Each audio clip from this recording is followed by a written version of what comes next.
Shiur, si vous voulez bien. Baruch Hashem, grâce à Dieu. Tov. On va commenter peut-être un passage qui est un peu moins souvent commenté. C'est dans le chapitre 8, verset 5. En fait, c'est tout début de la paracha.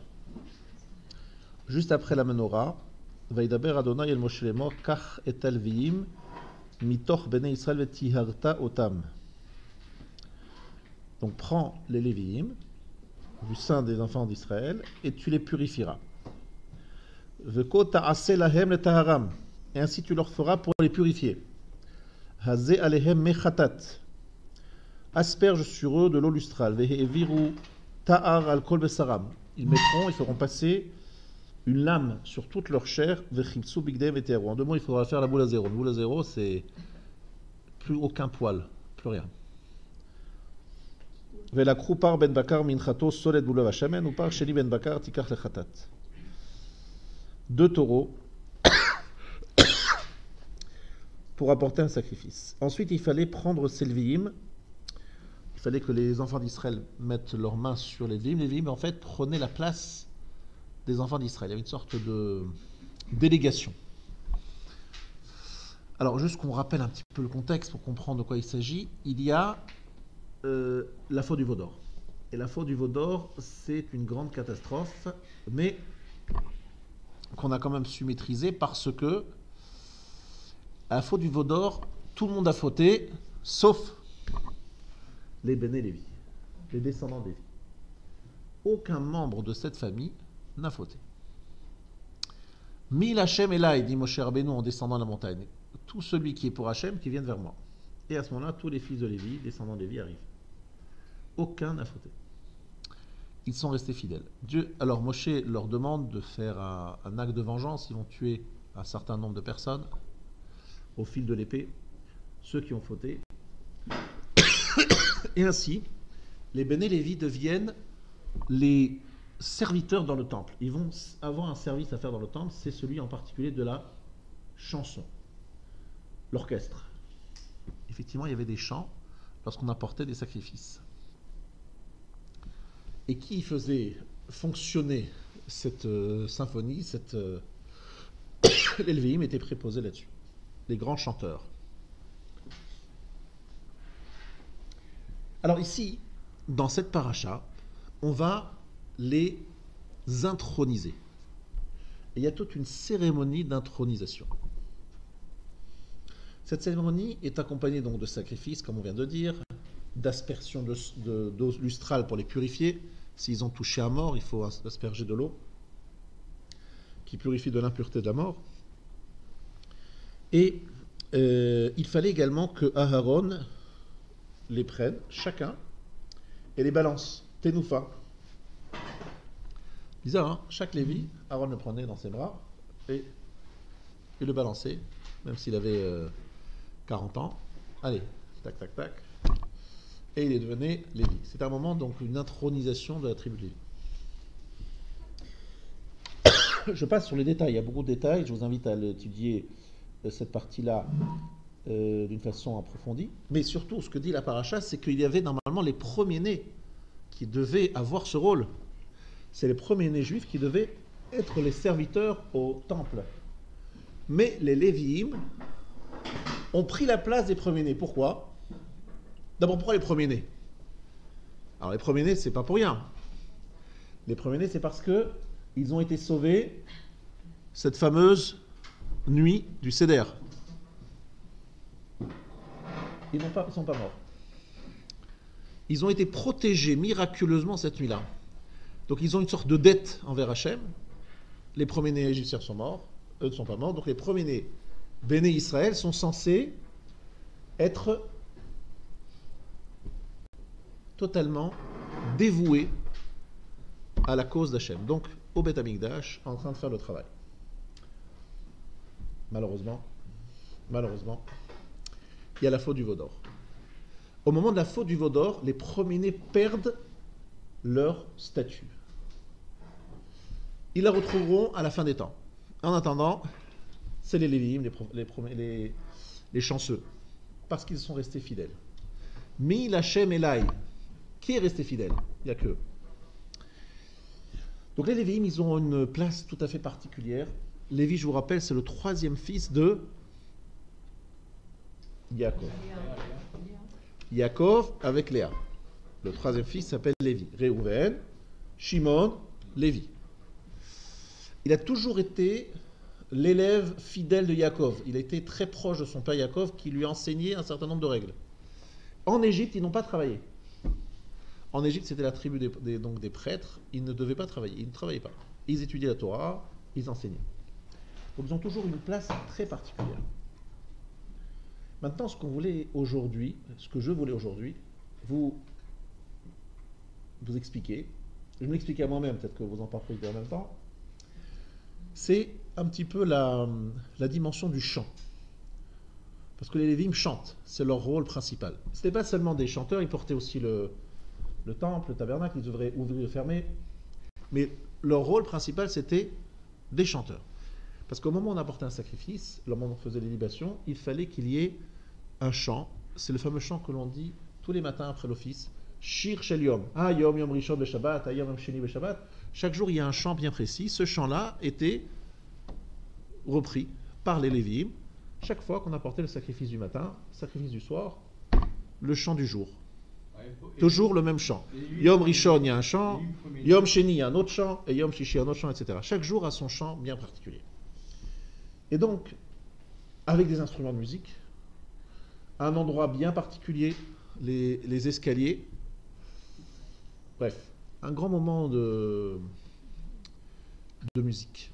Alors, la question est de savoir pourquoi la musique, pourquoi le chant? Que représente le chant dans la Torah? Il y a ici un Shem Ishmuel qui nous explique cela. Ikar Shira Bapé. Il y avait des instruments, mais la principale mitzvah du chant, c'est avec la bouche. C'est-à-dire, c'est le chant qu'ils chantaient eux-mêmes, accompagné d'instruments, c'est vrai. Mais principalement, ce qui compte, c'est le chant des Lévi'im. Pourquoi? Alpi Mashekatav Maharal. On va étudier ici un Maharal qui est absolument indispensable à notre vie de tous les jours. Vous allez comprendre dans quelques instants pourquoi il est important de le comprendre. Avant de le lire, si je lis comme ça, vous allez rien comprendre. Il faut que je fasse une petite introduction. Il y a une Gemara que tout le monde connaît, que nous avons souvent citée. Vous savez que dans le fœtus dans le ventre de sa maman, la Torah nous dit, la Gemara nous révèle qu'il apprend toute la Torah. Malach, un ange, lui enseigne toute la Torah. On nous enseigne aussi qu'il y a une bougie, ner d'alouk al rocho, une bougie sur sa tête. Demandez à un radiologue qui fait des échographies s'il a déjà trouvé une bougie sur la tête du fœtus. Faites l'expérience. Il vous dira vous êtes un peu allumé. Bon. Il le fera, il rigolera, et il aura raison de rigoler. Ça ne veut rien dire. C'est quoi une lumière allumée sur la tête d'un fœtus? Et nos sages nous disent, le fœtus voit d'un bout à l'autre du monde. Il peut observer le monde d'un bout à l'autre du monde, il peut voir ce qui se passe. Il a une vision sur l'ensemble de l'univers. Au moment de sa naissance, vient un ange et lui touche le haut de sa bouche et il oublie tout. On parle du bec de lèvre, le directeur du bec de lèvre, on dit est-ce qu'ils ont oublié? Non. Le malach a donné un coup sur la bouche à chacun et on oublie toute la Torah. L'enfant il crie, il accède à une nouvelle vie. Cette vie où il oublie tout ce qu'il a appris. Alors le Maharal essaie de nous expliquer ce que cette Gemara veut dire. Qu'est-ce que cette Gemara nous enseigne? Cette Gemara nous enseigne quelque chose d'extrêmement important et profond. Mais là encore, il faut que je fasse encore une introduction. Vous savez que lorsque Dieu a créé l'homme, il ne parle pas, la création de l'homme se fait différemment que la création des autres éléments qui constituent l'univers. Chaque fois que Dieu crée quelque chose, il dit Vayomer Elohim, Dieu dit, Amira, une parole. Lorsque Dieu crée l'homme, on ne parle pas de parole. Qu'est-ce qu'on dit Vayipar be'apav, Nishmat Chaim. Il insuffla dans ses narines une âme de vie. Donc, comment on imagine ça? Réfléchissons ensemble. Qu'est-ce qu'il a fait Hachem? Il a pris de la terre, on dit qu'il a prélevé de la terre aux quatre coins de l'univers, et il a créé une sorte de forme d'argile, donc quelqu'un qui avait la forme d'un homme, en argile, en terre. Il s'est allongé, Hachem, sur lui. Il a soufflé dans la bouche de ce morceau de terre, là, et tout d'un coup, Vayhi Adam le Nefesh Chaya. C'est comme ça que vous l'imaginez, la création de l'homme? C'est une image. C'est une image. Pourquoi c'est une image? Parce que Dieu n'a pas de corps, il n'a pas de souffle, et il n'a pas de respiration. Évidemment, il n'a pas de corps. Donc, qu'est-ce que ça veut dire qu'il a insufflé en l'homme un souffle de vie? Ça ne veut rien dire. Si on parle d'image, on n'a qu'à dire Dieu dit que l'homme soit, et l'homme fut. Vous ne trouvez pas que c'est une façon plus simple de parler? Dieu dit que l'homme soit, et l'homme fut. Comme Dieu s'est écrit que Dieu dit que la lumière soit, et la lumière fut. Dieu dit que, etc., etc. Et c'est comme ça que la création est décrite. Mais lorsqu'il s'agit de l'homme et de sa création, on ne parle plus de amira, de parole.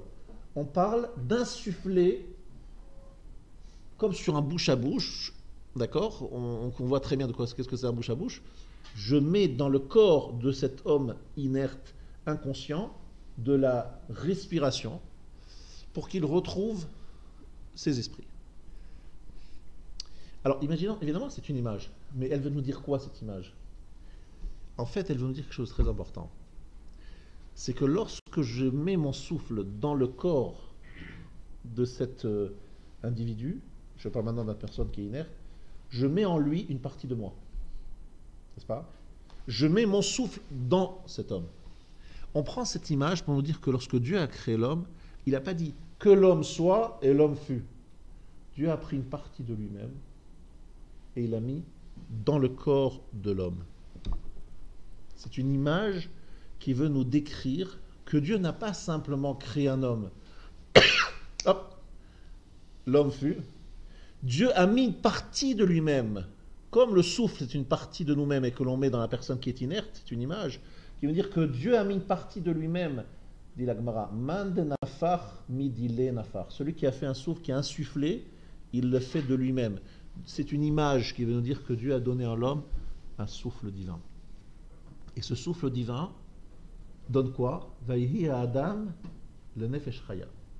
L'homme devint un être vivant. Et Onkelos traduit Ruach Memalela. Un homme, un être doué de la parole. Je répète, Onkelos dit l'homme devient un être vivant égal. L'homme devint un homme, un être doué de la parole.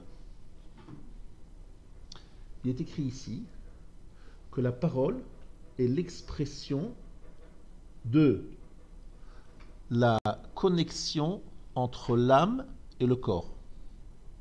Je répète, c'est au moment où Dieu a insufflé son souffle, c'est une partie de lui-même. La partie de lui-même, c'est l'âme que nous avons en nous, qui est une étincelle divine. L'homme devint un être doué de parole, c'est-à-dire qu'au moment où se rejoignent ces deux éléments qui sont l'âme insufflée par Dieu et la terre à partir de laquelle l'homme a été créé, on a un homme qui parle. La parole est donc le résultat d'une relation profonde et intime entre l'âme et le corps. C'est le point de jonction entre ces deux-là, entre l'âme et le corps. C'est ça la parole. Alors je précise, la parole de « passe-moi le sel, il fait nuit, va te coucher », c'est pas de cette parole dont on parle. Ça, les animaux, ils ont l'équivalent. Vous savez très bien, si vous avez fait des petites études, et pas des grandes études, mais des toutes petites études, que les animaux communiquent. Des fois par des sons, des fois par autrement, mais ils communiquent. Ça s'appelle la communication, ça ne s'appelle pas une parole. Une parole, ça veut dire une transmission de quelque chose qui est animé, c'est-à-dire quelque chose qui sollicite mon âme et qui en même temps utilise mon corps. Mon corps, c'est quoi ? Ce sont des images matérielles, ce sont des langages, des expressions purement humaines, mais qui viennent passer un message plein d'âme. Sans parler de choses mystiques et compliquées, vous dites à votre femme « je t'aime ». Si vous lui dites « je t'aime » d'une certaine façon, elle dit « tu me saoules ». Vous lui dites « je t'aime » d'une autre façon, elle dit « ah, je t'adore ». Qu'est-ce qui change entre « je t'aime » et « je t'aime » ? C'est le même mot, les mêmes mots. Une fois, c'est dit avec son âme, et une fois, c'est une répétition comme une cassette rayée, un disque rayé, on disait à l'époque, aujourd'hui on ne parle plus de disque, de cassette, un CD rayé, je ne sais pas comment vous appelez ça, qui répète purement et simplement et techniquement un message, une information. Vous parlez avec votre âme ou vous parlez avec votre bouche. La différence, elle est énorme. Dans un cas, vous sollicitez Nishmat Chaim, la slame vivante que Dieu a mis en vous, qui a donc un impact énorme, parce que c'est une étincelle divine. Dans l'autre, vous utilisez vos cordes vocales, donc vous utilisez votre corps, qui fait des signaux, un peu comme les dauphins. Ça, les dauphins, ils sont des signaux très... C'est Chachamim, ils sont des gens très intelligents, les animaux très intelligents, les dauphins. Vous ferez une étude là-dessus, vous me ferez un rapport. Ils ont des langages.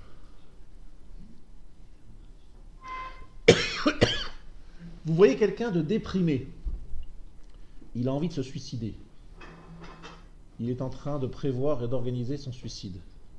Vous lui parlez avec amour, avec attention. Vous lui parlez avec votre âme, vous pouvez lui faire changer d'avis, lui redonner espoir. Avec une parole très méchante et négative, vous pouvez mettre l'Europe entre 39-45 à feu et à sang. Avec une parole d'un homme d'un niveau intellectuel bas, mais qui est convaincu de sa folie. Avec une parole, vous pouvez détruire d'une façon totale quelqu'un, et d'un autre côté, vous pouvez construire. Pourquoi ? Parce que l'âme et le corps se rejoignent au niveau de la parole. Mais les paroles techniques, passe-moi le sel, c'est les paroles du corps. Les paroles qui sollicitent votre âme sont des paroles qui ont un impact énorme du fait qu'elles sollicitent l'âme. Il parle avec son âme, avec ses tripes, on dit. Il parle avec ses tripes. C'est une façon de dire qu'il parle avec son âme. C'est animé ce qu'il dit. Est-ce que c'est clair ? Voilà pourquoi Dieu, lorsqu'il décrit la création de l'homme, il ne dit pas l'homme, Dieu dit que l'homme soit et l'homme fut. Non. Dieu dit j'ai insufflé en lui un peu de moi-même. Mais attention, à quel moment cette chose-là apparaît ? Elle apparaît au moment où cet homme parle, vraiment. Ça, c'est ce que nous dit ici le Maharal de Prague. Quelque chose d'extraordinaire que je vais maintenant expliquer. Fort de cette lecture-là, le Rav Yitzhak Hutner explique ainsi le Maharal de Prague.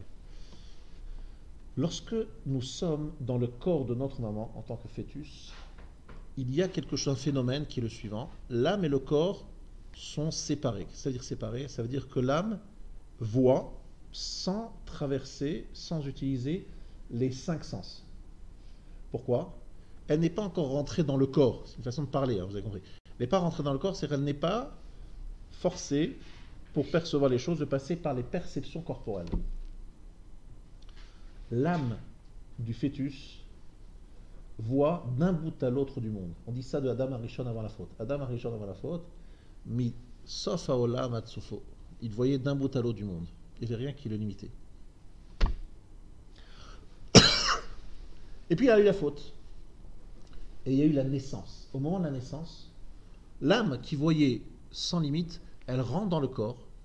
Pourquoi elle rentre dans le corps? C'est une façon de parler qui veut dire que toute notre compréhension des choses spirituelles doivent passer par l'intellect, par la sensibilité et par plein d'autres choses qui sont nos cinq sens, etc. Ça veut dire que nous sommes obligés d'utiliser les ustensiles, les outils humains. On n'a pas de perception extrasensorielle, si ce n'est la prophétie. Et même la prophétie, il y a plusieurs niveaux de prophétie, mais ça reste quand même lié à la perception humaine. Mais c'est quand même d'un niveau beaucoup plus bien supérieur, puisqu'on disait que le prophète, au moment où il avait une prophétie, il tombait inerte, comme dans un coma, et Dieu lui parlait. C'est-à-dire que le corps s'effaçait. Mais lorsque le corps est en forme, qu'il est bien présent, il constitue en même temps une chape de plomb qui nous empêche de voir, et il est également l'élément qui nous permet de voir. Évidemment, si on fait les efforts qu'il faut pour travailler avec notre esprit et le retrouver. Est-ce que c'est clair? Au moment où le fœtus sort du corps de sa maman, il accède à la parole. Il accède à la parole. Ça veut dire quoi? L'ange lui touche la bouche. Rappelez-vous, au moment de la sortie du fœtus du corps de sa maman, il oublie toute la Torah parce que le malach, l'ange, lui touche ici, là, à cet endroit-là, c'est-à-dire sur les lèvres. C'est une façon de dire, dit le Maharal, qu'il accède à la parole. Accéder à la parole égale oublier toute la Torah. Parce que accéder à la parole, c'est le moment de jonction entre l'âme et le corps. Et la jonction âme et corps fait que nous sommes bloqués dans la perception de la spiritualité. Nous devons passer par le corps pour le comprendre. Vous comprenez ça ou pas? Très important de comprendre ça. Le Maharal ici révèle un grand secret. La parole est ce que Dieu nous a donné de plus grand, de plus fort, parce que c'est ce qui nous permet d'exprimer, de donner la parole à l'âme. L'âme, pour s'exprimer, elle a plusieurs canaux.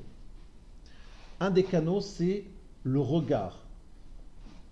Vous regardez quelqu'un dans les yeux, et vous, les dames, vous nous dites souvent, à nous les maris, les hommes, regarde-moi dans les yeux lorsque tu parles. Qu'est-ce qu'il y a? En deux mots, vous êtes en train de dire, pourquoi tu ne me regardes pas dans les yeux là? Si tu me regardes dans les yeux, je veux capter dans tes yeux de l'amour. Si tu fuis là, c'est peut-être qu'il n'y a rien à regarder dans tes yeux et ça me fait très peur. Donc regarde-moi dans les yeux, j'ai besoin de capter dans tes yeux de l'amour. Pourquoi tu souris jamais? T'arrives, tu fais la tête, machin. Un sourire, un vrai sourire, ça donne... C'est une partie... L'âme s'exprime à travers le sourire. Le fond du regard et le sourire. Parle-moi, parlons. Dites souvent les femmes aux hommes, leur reprochant un grand mutisme. Ou bien une parole très détachée. Lorsque tu me parles, lorsque tu me regardes, lorsque tu me souris, je sens ton âme. Si tu ne parles pas, comme je parle ce qu'on appelle parler, si tu ne me souris pas, tu ne me regardes pas, tu ne dis pas, ton âme ne s'exprime pas. Donc je sens que je suis juste avec quelqu'un qui est en train de se dire comment je vais calmer celle-là, me débarrasser d'elle rapidement, je donne quelques informations, je ne m'investis pas dans l'échange verbal, dans le relationnel. Qu'est-ce que tu as besoin? D'accord, pas de problème, je te fais un chèque. Carte bleue, carte bleue. Carte bleue, CB, Shalom Bait. Rachetez votre Shalom Bait. Bon, c'est connu. Je l'achète. J'achète son silence. Je cherche à la faire taire. Je cherche à retrouver mon silence. Alors qu'elle cherche une relation. Quelque chose plein d'âme. Et elle veut la parole, la vraie parole. Le vrai regard et le vrai sourire. Voilà. Et lorsque vous voulez vraiment donner quelque chose à quelqu'un, même si ce n'est pas votre femme, c'est quelqu'un tout simplement que vous allez redonner de l'espoir, de l'envie de vivre, etc., vous devez le regarder, lui sourire et lui parler. Et c'est comme ça que vous lui donnez envie de vivre. Vous donnez de l'argent à un pauvre et vous ne le regardez pas, vous avez perdu une grande partie de votre mitzvah. Pourquoi? Parce que vous lui donnez comme ça, genre, allez, lâche-moi les baskets, tiens, prends ton argent, et non. Il faut le regarder en disant, avec plaisir, madame, monsieur, avec grand plaisir, vous lui donnez du kavod, vous lui donnez de l'estime, pas vous lui donnez de l'argent. Il faut lui donner un regard, plus que l'argent. Ça, il faut bien y réfléchir parce que c'est très important de comprendre que la parole, elle s'appelle dans la Torah, c'était dans la paracha la semaine dernière, Ish ki yafli. Lindor neder. Rappelez-vous le mot ki yafli. C'est quoi ce mot yafli? Yafli, c'est le même mot que le mot pélé. P, lamed, aleph. Alors, ça veut dire expression, verbale. Mais le mot pélé, ça veut dire autre chose. Pélé, traduction littérale du mot pélé, c'est extraordinaire. Difficile à comprendre. Extraordinaire, quelque chose qui sort de l'ordinaire, quelque chose qui m'est difficile à percevoir. Ça, c'est pélé.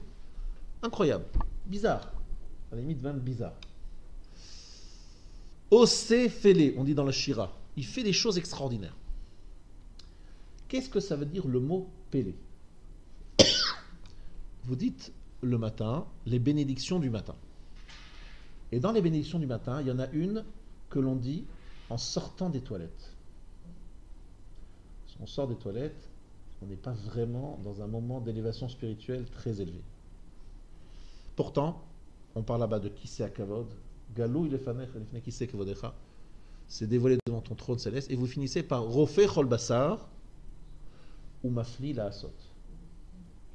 Il guérit toute chair et il fait des choses extraordinaires. Et puis après, vous enchaînez. Elokai Neshama Shelatatavi. Mon Dieu, l'âme que tu as insufflée en moi, Tehoraï, elle est pure, etc., etc. Donc vous passez.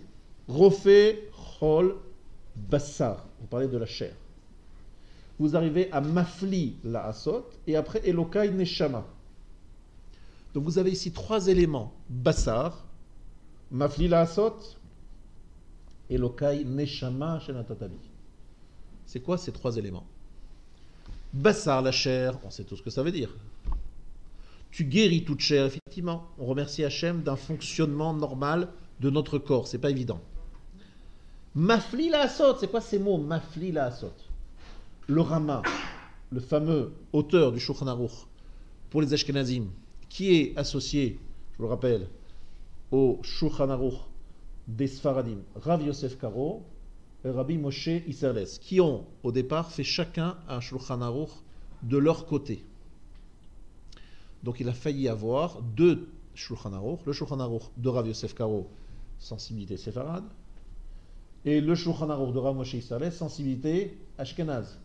On aurait eu deux Shulchan Aruch. Rabbi Moshe Isserles, en entendant cela, il a pris son Shulchan Aruch et il a fait la Geniza, c'est-à-dire il l'a enterré. Et il a dit, je ne serai pas celui qui crée deux Shulchan Aruch, deux Torot. On va faire un Shulchan Aruch. Et comment il a appelé son commentaire? Il a appelé la Mappa. Shulchan Aruch, ça veut dire table dressée. Et Mappa, ça veut dire la nappe. Il dit, Rav Yosef Karo a mis la table, et moi je mettrai la nappe. En clair, on fait ensemble la table. On ne va pas faire deux choses, on va faire une seule table. Il appelle ça la Mappa. Et donc on a un Shulchan Aruch avec Rav Yosef Karo et le Rav Moshe Isserles qui cohabitent, comme la nappe cohabite très bien avec la table. Ça, c'est Rabbi Moshe Isserles, qui est quand même mort à 33 ans, ou un peu plus, mais vraiment moins de 40 ans, dont le nom et renom a traversé les siècles, puisqu'il est mort il y a quand même 400 ans. Il est enterré à Cracovie, vous pouvez toujours aller voir sa tombe, et c'est un personnage qui, en faisant cet acte extraordinaire d'humilité, a sauvé l'unité du peuple juif. Je ferme la parenthèse, et je vous dis que le Rav Moshe Isserles, dans ses commentaires sur le 3e ou 4e chapitre, voire le 2e chapitre, pardon, du Shulchan Aruch, il nous dit qu'en fait, Mafli la Asot, c'est-à-dire, il fait des choses incroyables, extraordinaires. Que l'homme puisse avoir une chair, c'est normal, qu'il ait une âme, j'entends, mais comment comprendre qu'un morceau de chair, comme notre cerveau, faites-le analyser par des scientifiques. Le cerveau, il a été analysé, on n'a toujours pas compris comment ça fonctionne, mais au moins donc on essaie un petit peu à comprendre, il y a des neurones, etc., des synapses, tout ce que vous voulez, mais ça reste un morceau de chair et du sang. Voilà. Comment c'est possible que dans cet endroit-là, on perçoive les détails du char céleste, les secrets de la création, les plus grands mystères sont perçus par un morceau de chair et de sang? Comment est-ce que, dans ce lieu ultra matériel, un morceau de chair et de sang, on puisse percevoir des choses si spirituelles. Comment c'est possible? Qu'est-ce qui fait le lien entre ces deux mondes? Comment relier ciel et terre? C'est ça la vraie question. Le ciel et la terre se rejoignent ici, dans notre cerveau.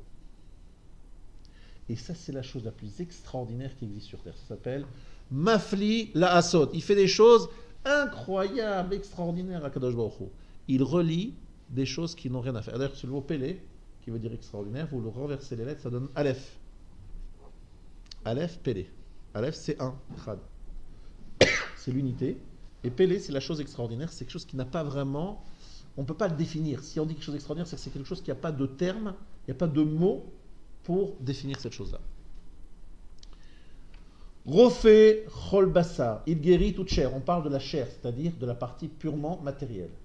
Elokai neshama, on parle de la neshama, la partie purement spirituelle. Et au milieu, mafli la asot, l'élément qui va relier la chair à l'âme.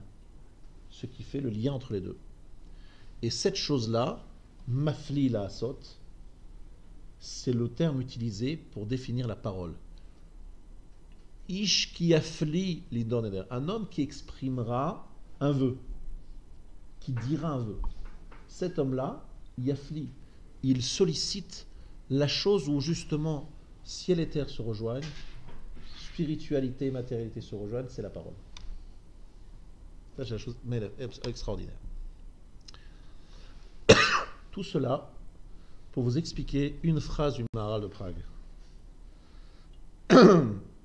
Adibur sheba adam ou chotem hitkashrut haguv hanefesh. La parole qui est dans l'homme, c'est le sceau du lien entre corps et âme. Sheare behema af sheyesh baguf ukli adibur ena medaberet. Regardez, l'animal, elle a un corps. Elle a ce qu'il faut pour parler, puisqu'elle a des cordes vocales, un animal. Ena medaberet, mais elle ne parle pas. Ve'anefesh levada, en bakoach adibur. Une âme toute seule, sans corps, elle ne peut pas parler. Sharet sarich le kli adibur, il faut des outils pour parler. Ou muchar shadibur mikoach shneem. La parole vient des deux ensemble. Ça veut dire que dans l'animal, il y a tout ce qu'il faut a priori pour parler. Il y a une âme et il y a... Ils sont animés, nefesh. Mais il n'y a pas le lien entre l'âme et le corps. Il n'y a pas la connexion. Donc elle ne parle pas l'animal. Elle dit me. Donc l'autre animal en face répond me. Elles se comprennent, hein, semble-t-il. Si on fait un me plus ou moins grave, l'autre animal comprend qu'elle va dire un me plus aigu pour bien exprimer sa réponse. Il y a des échanges entre les chiens. Les waouh comme ci, les waouh comme ça. Pour ceux qui ont des chiens, ils savent très bien de quoi je parle. Moi, je ne suis pas un grand baki dans les chiens. Mais je sais qu'il y a des échanges. Et ce n'est pas une parole. Ce sont des signes, des signaux. Ce n'est pas une parole. Une parole, c'est lorsqu'on sait dire quelque chose qui sollicite notre âme et en même temps notre corps. Et ça, c'est quelque chose d'extraordinaire. Ce qu'on appelle la hafla. Mais ça, c'était la semaine dernière lorsqu'on a étudié le nazir. À propos du nazir, c'est écrit Ishki Afli. Mais cette semaine, nous sommes dans Beha Lotra et nous découvrons la tribu de Lévi qui, elle, doit chanter. Alors maintenant, nous devons expliquer ce que c'est le chant, parce que nous avons expliqué ce que c'est la parole. Je vous fais juste remarquer que le mot dibour, qui veut dire parole, regardez, Dalet, c'est 4, c'est 2 fois 2. Le Bet, c'est 2, et Resh, c'est 200. Di, pour, 4, 2, 200. Bizarre, hein? C'est qu'une parole sollicite une sorte de dualité, et cette dualité est résolue par l'expression parlée. Dibour, c'est une parole dirigiste. Le daber, vaïdaber, c'est une parole dure. Fais, c'est une parole, je dis, vas-y, agis. C'est une parole dans laquelle je donne une direction. Cette direction, dibour, aseret à dibrot, les 10 commandements, comme on traduit, c'est mal traduit. C'est les 10 paroles qui viennent commander quelque chose, ordonner quelque chose. Ça, c'est la notion de dibour. D'accord? C'est 2 et 200. Maintenant, c'est quoi le chant? ובכן, יש לומר שהדיבור בשיר שהוא עניין רגש הנפש, שמתדבקת בשורשה.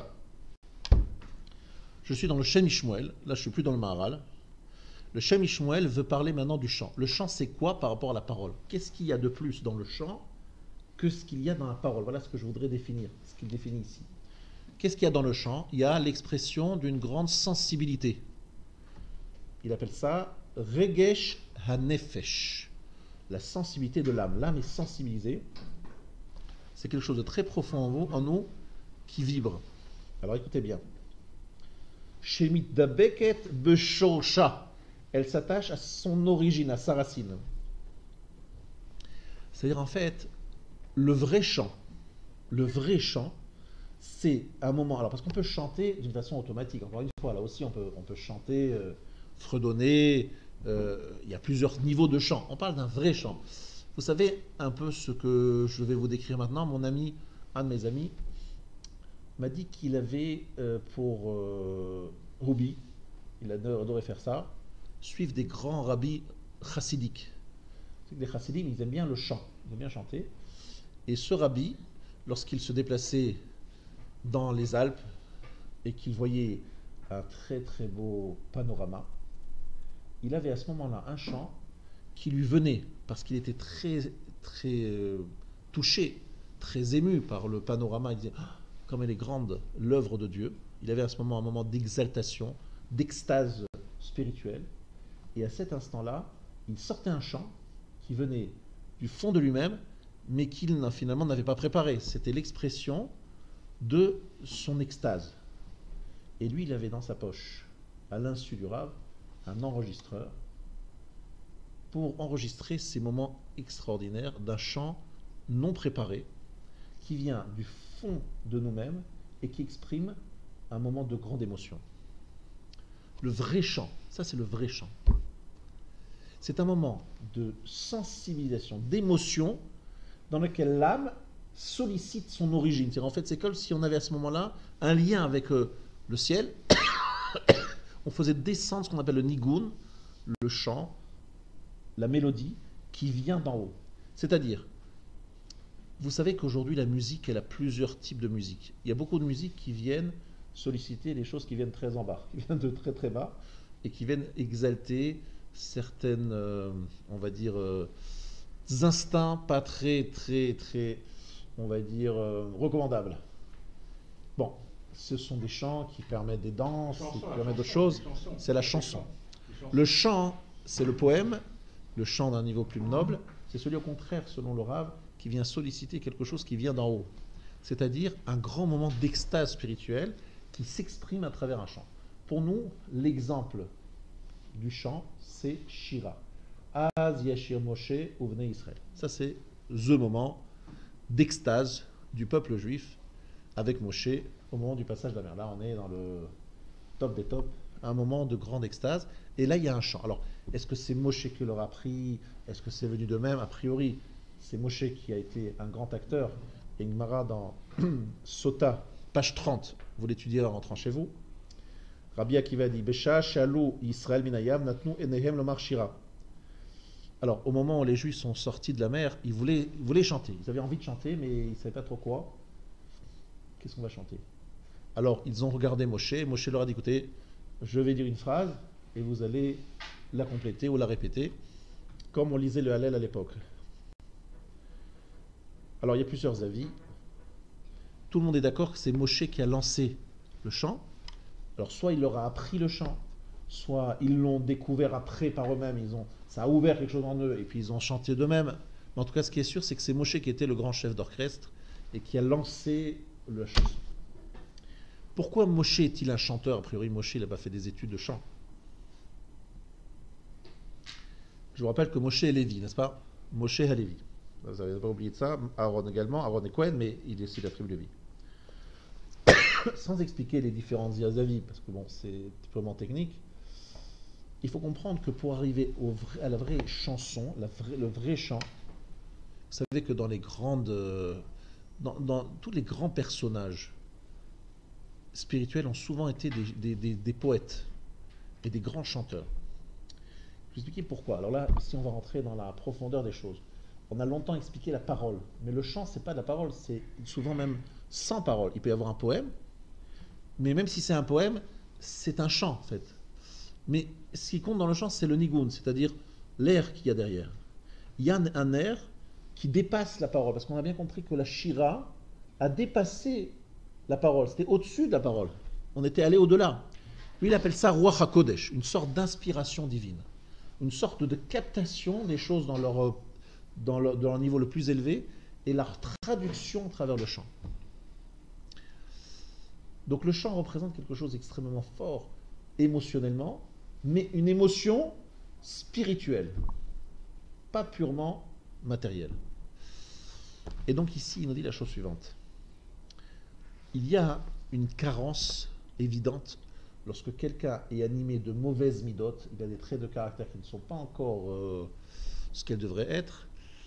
Les chants qu'il chante sont automatiquement teintés, abîmés, salis par ces mauvaises midotes, ces traits de caractère qui ne sont pas encore réparés, on va dire, et tout à fait à la hauteur.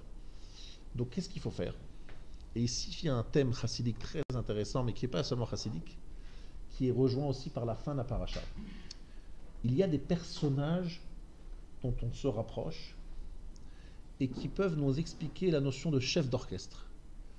Moi, je vois toujours un chef d'orchestre, j'ai jamais trop compris pourquoi il y a un chef d'orchestre. Un chef d'orchestre, il est très important dans une symphonie.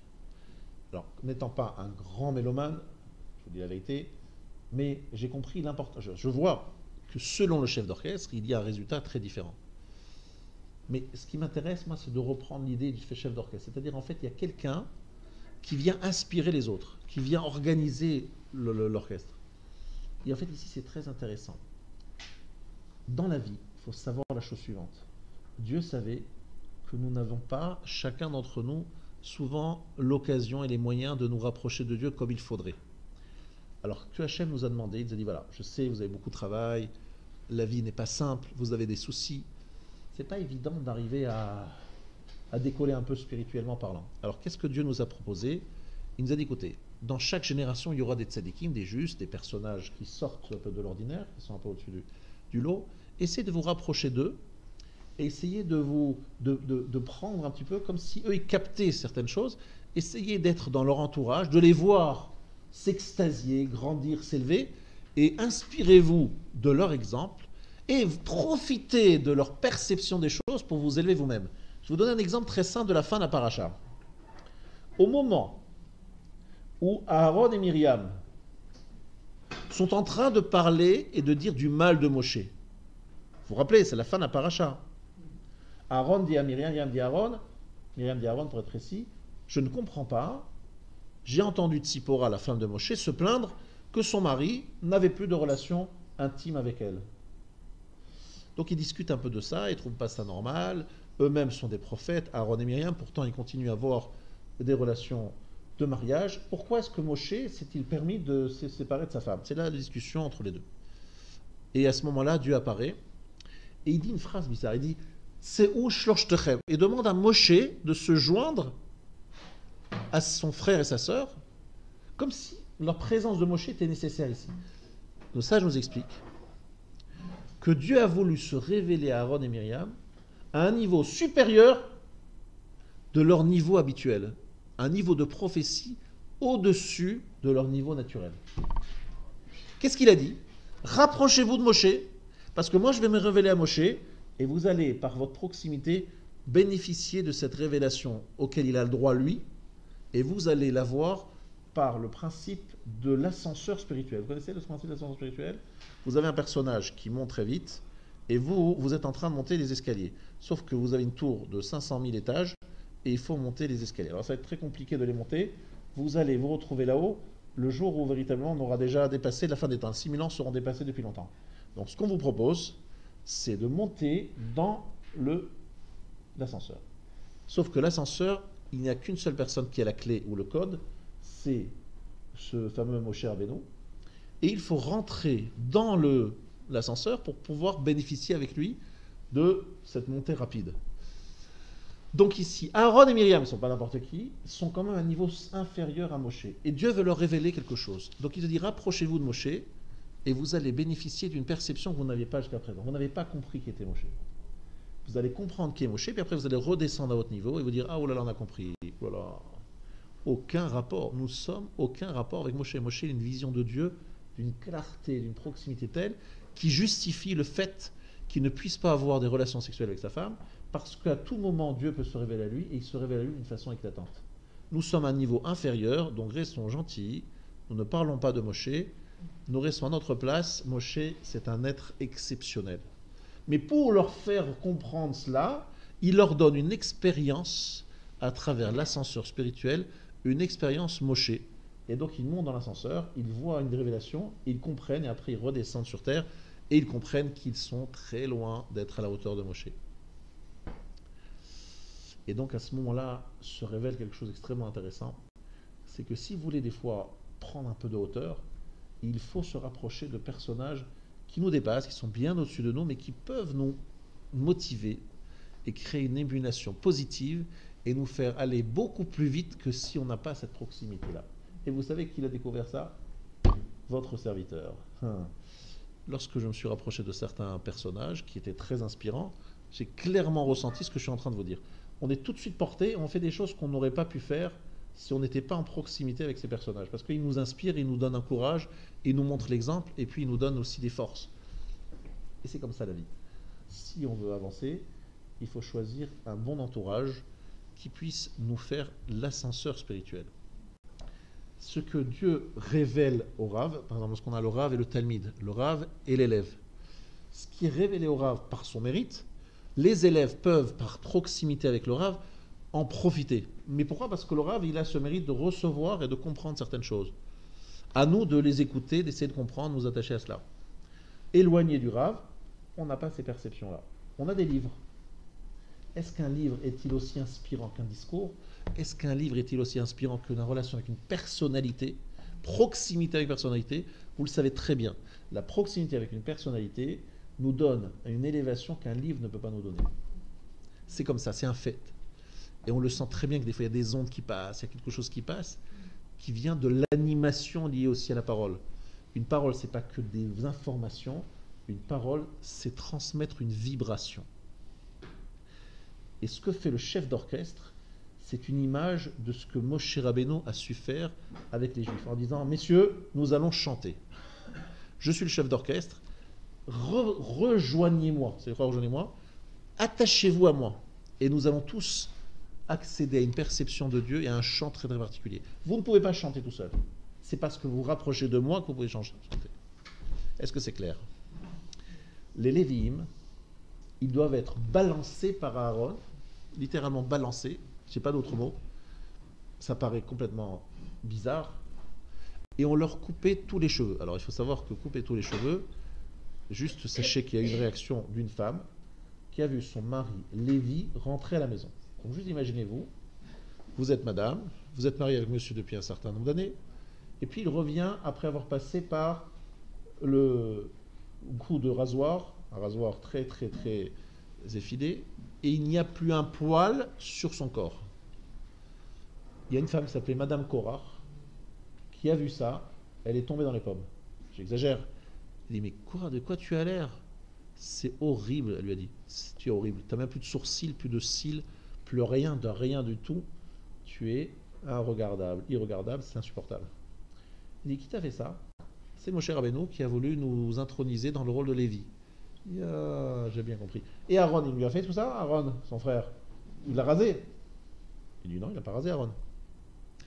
Il dit, j'ai tout compris. Vous êtes horrible et Aaron, il est magnifique.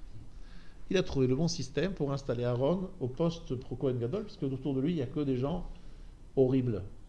C'est tout simple. Et c'est comme ça qu'a commencé la discussion avec Korach et tout le monde en disant, regarde, ils utilisent des systèmes très sophistiqués pour déstabiliser tout le monde, les mettre de côté. C'est quoi cette idée de nous raser entièrement, de vous raser entièrement? C'est quoi ce truc bizarre? D'ailleurs, je vous pose la question à vous aussi. À quoi ça sert de raser quelqu'un et de lui enlever tous les cheveux? Qu'est-ce qu'on y gagne? C'est quoi l'idée qu'il y a derrière? Que représente le cheveu, le poil? Vous avez tous entendu parler de Yaakov, Ishtam, Yoshev Alim. Il était Ish Chalak. Et ça était Ish Saïr, il était poilu. Esav est poilu, Et Yaakov est un berbe, il n'y a rien. Aucun poil. Pourquoi Yaakov n'a pas de poil et pourquoi Esav, il est très poilu? Quel rapport entre le fait d'être un Yaakov Ishtam, un homme tam, et le fait d'avoir des cheveux ou pas des cheveux? Pourquoi les hippies, en mai 68, ils étaient hippies? À quoi ça servait? Qu'est-ce qu'ils voulaient dire en étant hippies? Ils ont dit, nous allons nous débarrasser des codes. Nous allons montrer une certaine liberté. Parce que lorsqu'il y a des cheveux, il faut savoir que les cheveux, vous demanderez à tout le monde, à n'importe qui, les cheveux, ça capte énormément de microbes. C'est une chose qu'il faut bien nettoyer parce que lorsque c'est lisse, il n'y a rien qui reste. Il peut y avoir des microbes, mais ils glissent. Mais lorsque c'est dans les cheveux, ça tient bien et ça tient longtemps. Vous voulez mettre un parfum, mesdames, vous mettez dans les cheveux, ça tient plus longtemps que si vous mettez sur la peau, on est d'accord? Ça tient, ça protège, ça capte énormément de choses. Séhir, Esav, il est celui qui essaye de capter tout ce qui est autour de lui, de tout ramener vers lui, de tout agglutiner autour de lui. Alors que Yaakov Ishtam Chalak, il n'est pas l'homme qui est en train de prendre, il est en train de regarder le monde comme un contemplatif, mais pas comme quelqu'un qui est sujet, qui est la victime de ce qu'il voit. L'otato achare levavchem ve'achare enechem. Esav, il est celui qui est la victime de tout ce qu'il voit, de tout ce qui est autour de lui, alors que Yaakov Ish Chalak, il est lisse. Ça veut dire que le cheveu représente cette volonté de capter tout ce qui est autour de soi et de le garder avec soi, alors que Yaakov est un Ish Chalak. Il essaie de construire sa vision sur le monde, un Ishtam, Tmimut, une sorte de confiance en Dieu, et à travers ce regard-là, vous regardez le monde. Le monde, je le regarde à travers la lunette divine et la lunette spirituelle, et je découvre le monde ainsi. Alors que Esav découvre le monde à travers son expérience matérielle du quotidien. Et à travers ça, il essaie de comprendre. Mais c'est déjà déformé. Ici, je voudrais vous révéler un grand secret. Vous pouvez le révéler à personne. Enfin, si. Vous le répéterez à tout le monde. Il n'y a aucun souci. C'est un secret de Polichinelle. Il y a un terme qui définit le mal dans le monde. C'est le Nachash, le serpent, qui est appelé Arum. Arum, ça veut dire Arum avec un Aïn. C'est quoi Arum? Malin. Exact, bravo. Malin. Rusé. Oui. Et l'inverse de Arum, c'est quoi? Tam. Tam, simplé, certains disent. Tmimut. Tmimut, ça veut dire une confiance en fait. On va dire que le serpent développe chez celui à qui il parle une certaine forme de ruse. Il est en train de ruser, d'essayer de déceler le côté un peu tordu qu'il y a dans chaque chose. Alors que le tam, il est comme ça, confiant, un peu naïf, on appellerait ça aujourd'hui. Naïf, mais il y a une naïveté positive et une naïveté négative. Ce que Dieu reproche finalement à Adam Arishon, c'est d'avoir dit « Je mange le fruit interdit ». Et je le mange pourquoi? Le Harizal le dit, vous le savez, le Zohar HaKadosh, qu'il l'a mangé en pensant qu'il allait gagner en mangeant, parce qu'il devait, Dieu avait dit qu'il ne fallait pas manger, mais en fait Dieu voulait dire qu'il fallait manger, mais parce que si on mangeait, il a fait un truc, un pile-poule talmudique compliqué pour expliquer et justifier une transgression qui en fait se résumait à une chose. Tam, Dieu t'a dit, ne mange pas, tu ne manges pas. Oui, mais je pense qu'en fait, il m'a dit parce que... Écoutez bien. Tamim tiye machem el-pecha, une sorte de tmimut, une sorte de confiance. Cette notion de harum et de tam est à l'origine de la faute. L'homme qui a fait le tikkun de la faute, c'est Yaakov Avinu, qui est ish tam, face au serpent qui est harum. Et qui c'est le serpent harum? C'est Lavan, Arami, Ramaï. Et Esav, Seir, le poilu. Srila, le poilu, et le Lavan, l'araméen, qui est en fait aussi le Ramaï, le tordu, le rusé. Il se retrouve avec ces deux personnages, Lavan et Esav, il en sort vainqueur. Il ressort intègre, tam, malgré ses deux ennemis. Et donc il a fait le tikkun, la réparation de la faute d'Adam Arishon, qui avait écouté le serpent qui était Arum. Vous comprenez? Ça, il faut bien comprendre ce que je suis en train de vous dire. La tmimut. En fait, le Lévi, on lui demande d'accéder à une certaine forme de tmimut, une certaine forme, on lui rase entièrement, on lui enlève tous les cheveux, etc. On le balance, on lui dit, écoute, monsieur Lévi, vous avez une grand mérite. Parce que vous êtes le descendant de gens qui ont vu le veau d'or, mais qui n'ont pas adhéré au veau d'or. Vous êtes resté fidèle. Vous avez une forme de tmimout. Vous avez su résister à la faute originelle qui est en fait le veau d'or. Donc vous êtes resté à l'état d'Adam Arishon avant la faute, puisque les Juifs, en recevant la Torah, ils ont fait le tikkun, la réparation de la faute d'Adam Arishon. Ils sont retombés, pourquoi? Parce qu'ils ont fait la faute du veau d'or. Mais ceux qui n'ont pas fait la faute du veau d'or sont restés à l'état, pas exactement d'Adam Arishon la faute, mais quand même à un très haut niveau. Donc les Lévi'im, Bruchim Abaim, Tmimim, vous êtes restés de confiance. Donc vous allez être vous, choisis, et vous allez être balancé, rasé, pour marquer votre adhésion à la notion de tamim. Comme Yaakov Ishtam, il est chalak, il est lisse. Vous êtes lisse. Quand vous êtes lisse, il peut y avoir plein de choses qui arrivent des microbes, ça glisse sur vous. Vous n'êtes pas influençable par le rusé, appelé Nachash. Vous comprenez? Donc comme vous n'êtes pas influençable par le rusé, vous serez la tribu qui va chanter. Parce que le chant, pour pouvoir être un vrai chant, le chant tel que je l'ai décrit dans ce cours, c'est quelque chose qui vient d'en haut, que l'on capte d'en haut, une forme de Ruach HaKodesh, d'inspiration divine, que l'on sait transmettre avec des mots et avec un nigun, avec un chant qui vient du fond du cœur. C'est donc la véritable dimension de Mafli la Asot, situation où corps et âme chantent ensemble.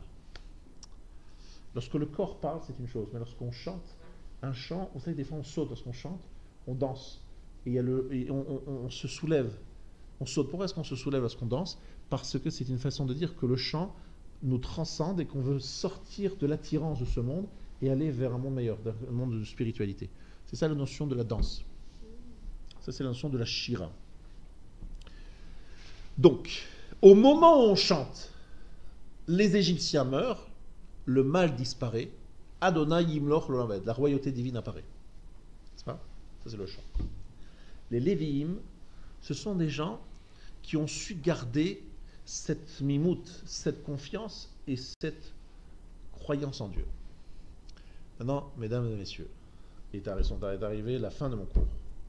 La fin de mon cours, je suis obligé de vous dire les choses clairement. C'est écrit qu'à la fin des temps, Akadosh Baruch Hu, par ses prophètes, il va avoir un petit problème. Il va falloir trouver des résumés et quelque chose qui, en un mot ou deux, résume un peu notre rôle sur Terre.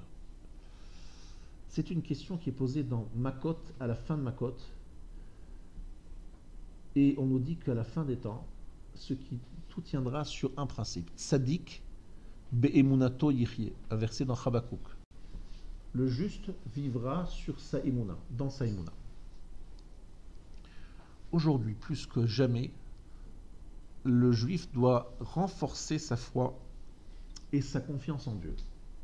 Et il doit construire son judaïsme là-dessus. Vous allez me dire, c'est une évidence. Vous avez raison, c'est une évidence. Mais malheureusement, ce qui se passe, c'est que pendant longtemps, et c'est le cas encore aujourd'hui, on peut construire son judaïsme sur autre chose que la foi et autre chose que la confiance. On peut construire son judaïsme sur une sorte de marchandage avec Dieu.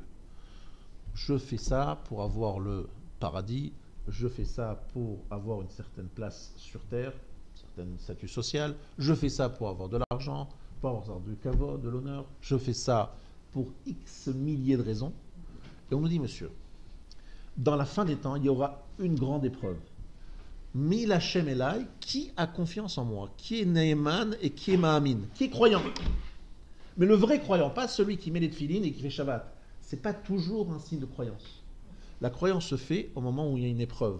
Il y a quelque chose qui nous met à l'épreuve et où il faut faire preuve de grande confiance en Dieu. C'est un moment de stress, un moment de souci, où il y a des choix à faire dans la vie. Où c'est à ce moment-là que Dieu nous attend pour voir est-ce que vraiment tu es croyant. Je vous raconte une petite histoire. J'étais en 91 en Israël. C'est le moment où il y a eu les Scud. Quelques jours avant, alors il y avait des menaces très précises de Saddam Hussein qui disaient je mettrai Tel Aviv à feu et à sang et je vais asphyxier par mes produits chimiques tout Israël. Donc ce n'était pas très sympathique comme type de rhétorique. Donc je vois mon voisin et je lui dis alors, on refait le Miklat. Miklat, c'est donc l'abri dans lequel on est censé se protéger de ces différentes attaques. Il me dit, Emouna, bitachon, confiance en Dieu. Bon, je traduis moi paresse, j'ai pas envie de me prendre la tête, tu le fais toi si tu veux, mais la confiance, bon. La suite des événements m'a donné raison. Première attaque de Scud, monsieur était le premier en train de se dire, vite, il est en train de courir dans les abris pour essayer de... Évidemment, lorsqu'il n'y a pas de Scud, il n'y a pas peur. Le problème, c'est qu'au moment où les choses arrivent, comment tu réagis? Est-ce que tu réagis zen? Tu as confiance en Dieu? Comment tu réagis? Qu'on nous fasse des choses pour se protéger, d'accord?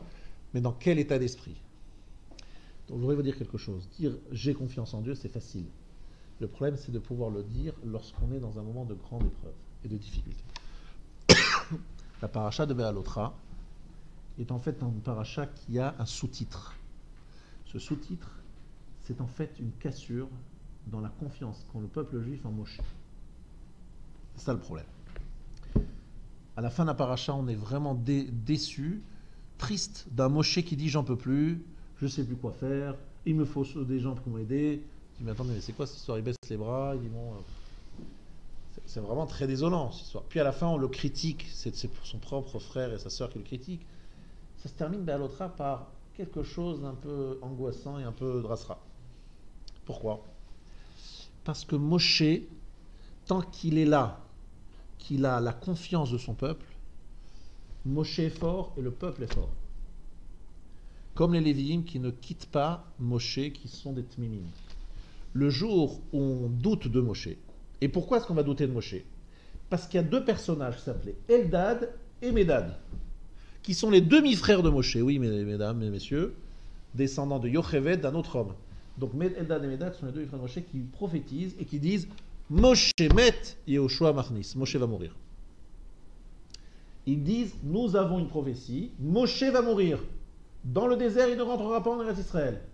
Vous entendez cette phrase, évidemment ça casse le moral de tout le monde, et on finit par se douter de Moshe. Donc il n'y a plus confiance. Et s'il y a rupture de confiance, Moshe se dit, mais je leur parle, ils ne m'écoutent pas. Ils sont toujours là en train de se plaindre. En deux mots, il n'y a plus la confiance. Il y a des gens qui râlent, des gens qui doutent, on ne sait pas où on va. Et qu'est-ce qui se passe? Moshe dit, moi j'en peux plus, moi. Mais pas j'en peux plus parce que j'ai pas confiance en Dieu. Moi j'ai confiance en Dieu. Mais j'ai pas confiance que Dieu va aider ces gens-là. Ces gens-là, ils m'écoutent plus.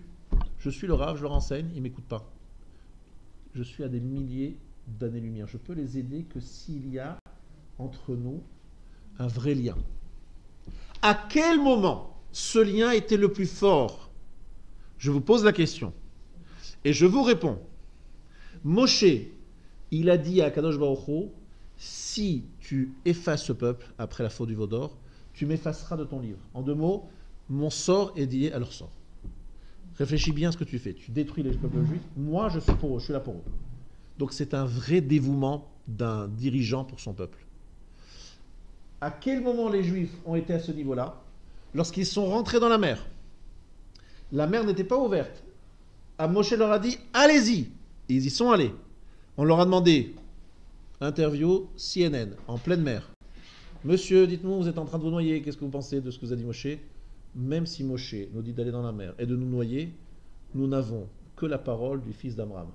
Voilà la réponse dans le Midrash. Moshe a dit, nous faisons une confiance totale au moment où il rentre dans la mer. La mer ne s'ouvre pas tout de suite, vous avez compris. Il rentre. Le monte, évidemment, puisqu'il rentre plus en plus. Et ça arrive au niveau des narines. Le journaliste leur demande, monsieur, CNN, en direct, vous pensez quoi de ce que vous êtes en train de vous arriver? Vous allez mourir ici? Il dit, même si je meurs, j'y vais parce que Moshe m'a dit d'y aller, j'y vais. Une confiance totale. Et à cet instant-là, la mer, elle s'ouvre. Et à ce moment-là, il y a un chant. C'est-à-dire qu'il y a une véritable osmose entre Moshe et le peuple. Et le chant va pouvoir s'exprimer parce que Moshe et le peuple travaillent ensemble. Il y a une vraie relation très puissante entre eux. C'est le jour où justement les Juifs partent de Mont Sinaï. Et au moment du départ du Mont Sinaï, ils partent avec un certain soulagement. Le jour où ils commencent à douter ou à entendre les prophéties comme quoi Moshe va mourir, ce jour-là, ils n'ont plus confiance en lui et ce jour-là, c'est le début de la fin. Ils vont arriver dans la semaine prochaine à Shlach Lecha, ils vont demander des explorateurs, est-ce qu'il y aura ceci, de cela, ils commencent à se douter de tout. C'est le début de la fin. Pour qu'un peuple fonctionne, il faut qu'il ait confiance dans son dirigeant. Moshe Rabbeinu, c'est quand même un dirigeant de qualité. Si on a confiance en lui, ça fonctionne. On n'a plus confiance en lui, il n'y a plus rien. D'ailleurs, Moshe, lorsqu'il est sur la montagne, Dieu lui dit « Descends !» Pourquoi descends? Tu n'es plus rien. Je plus rien. Tu représentes Israël? Oui. Ils sont plus derrière toi. Ils ont fait le veau d'or. Ils t'ont laissé tomber. Après, il retrouve la confiance. Moshe retrouve la confiance. Il retrouve son poste. Et voilà. C'est effectivement cette problématique-là de confiance qui est au cœur même de notre histoire et de notre chute. Donc en fait, ce que je voudrais, en conclusion, vous dire et terminer là-dessus, nous avons commencé le shiur en parlant de la parole. En expliquant que la parole, Aseret Adibrot, Asara Ma'amarot, c'est quelque chose qui vient de l'âme que Dieu a insufflée en nous. Et la parole, lorsqu'elle est une vraie parole, c'est-à-dire qu'elle sollicite l'âme, c'est une parole créatrice, une parole qui bouleverse, une parole qui peut changer le cours de l'histoire. Les hommes qui ont parlé, qui ont su parler, ils ont changé leur peuple, ils ont changé la face de la terre. Parce que la parole, elle sollicite la Nishmat Chaim, l'âme de vie. Au-dessus de la parole, il y a le chant. Le chant sollicite l'inspiration divine, le Ruach HaKodesh. C'est un moment de plénitude, d'élévation spirituelle intense. À quel moment ça a pu se faire? Au moment où ils ont traversé la mer, où ils avaient une confiance totale en leur dirigeant Moshe Rabbeinu. Parce que, si on veut s'élever rapidement, il y a un ascenseur spirituel qui s'appelle s'attacher à un Rav, qui nous fait grandir. La preuve, lorsque Aaron et Myriam doivent découvrir la grandeur de Moshe, la seule façon de leur apprendre ça, c'est de les mettre à côté de Moshe et de leur donner une expérience de la prophétie de Moshe pour qu'ils découvrent combien ils en sont loin. Et ce que j'ai rajouté, c'est que les Lévi'im, qui sont des gens de confiance, qui ont toujours eu la confiance de Dieu et ils ont eu confiance en Dieu, les Lévi'im, on les rase, on les balance et on leur dit, messieurs, vous avez été des gens tmimim dans le bon sens. Vous avez réagi au nachash, au serpent qui est Arum. Qu'est-ce que porte Aaron sur sa poitrine? Il porte le Choshen. Et Choshen, c'est nachash, les mêmes lettres renversées. Il a tordu le cou au nachash, il en fait un Choshen. Choshen, c'est la lecture véritable du monde. C'est la solution aux problématiques du monde, puisque d'abord les lumières s'éclairaient et les solutions étaient données. C'est ça le Choshen Amishpat. C'est lorsque le nachash cesse de parler, l'Arum, le rusé, se tait, apparaît les lumières du Urim et Tumim. Il y a la solution qui apparaît. Ça, c'est Aaron HaKohen. Aaron HaKohen, avec, autour de lui, avec lui, les Lévi'im, c'est parfait. On a une dimension de Tumimut. Tamim, Tam, face au Arum, le rusé et le fidèle. Est-ce que c'est clair ce que j'ai voulu dire jusqu'à présent? Voilà un petit peu la construction du shiur que je vous ai fait maintenant. Et je vous invite à vraiment réfléchir à une chose. Dans la vie, je vous dis une chose, la parole, elle est rarement vaine. Je vous dis juste une chose, que des fois, les gens à qui on parle, on a l'impression qu'on ne leur fait rien. Mais une vraie parole, elle a toujours des conséquences. Je vous dis ça par expérience. On dit des choses, même à des enfants. Les enfants, on a l'impression qu'ils n'écoutent pas. Vous avez remarqué que les enfants en bas âge, on a l'impression qu'ils n'écoutent rien. Et puis lorsque la maîtresse nous dit « Où il a entendu cette phrase ?» Ah oui, j'en ai parlé de cette phrase à quelqu'un, à sa mère. Mais il n'écoutait pas, il était en train de jouer là, il était en train de jouer. Il a l'air de rien, il enregistre. Toutes les phrases, toutes les paroles fortes sont entendues, enregistrées, et on ne se rend pas compte de ce qu'elles donnent. C'est un peu comme une graine qui un jour donne une herbe, soit mauvaise, soit bonne, selon ce qu'on a semé. Mais n'oubliez pas que parler, c'est très important, et surtout de vraiment parler. Et la vraie parole, elle est rare, malheureusement, et il faut lui donner sa place. Parce que lorsqu'on parle vraiment, c'est l'âme qui parle. Lorsqu'on regarde vraiment, c'est le regard, c'est l'âme qui parle. Et lorsqu'on sourit, c'est l'âme qui parle. Donc faisons tout cela pour essayer de donner à un monde plus d'animation, dans le sens positif du terme, plus d'âme. Et n'oublions pas, mafli la sot, que c'est quand même quelque chose d'extraordinaire qu'Hachem nous a donné, de pouvoir donner à cette âme cette expression-là, alors que normalement, elle devrait être réservée à des moments de spiritualité absolue, de matérialité absolue. On arrive à trouver une solution pour réunir les deux. C'est ce que représente Kriyat Yam Souf. Je vous souhaite une très bonne soirée. La semaine prochaine, c'est le Rav Lemel qui prendra la parole à 21h sur un sujet de construction de soi, sur le chinour, l'éducation et de soi-même et de ses enfants. Donc c'est et pour les célibataires et les autres. Donc 21h, un cours mixte la semaine prochaine au Rav Lemel. Je vous remercie de votre écoute. Nous allons faire tout de suite un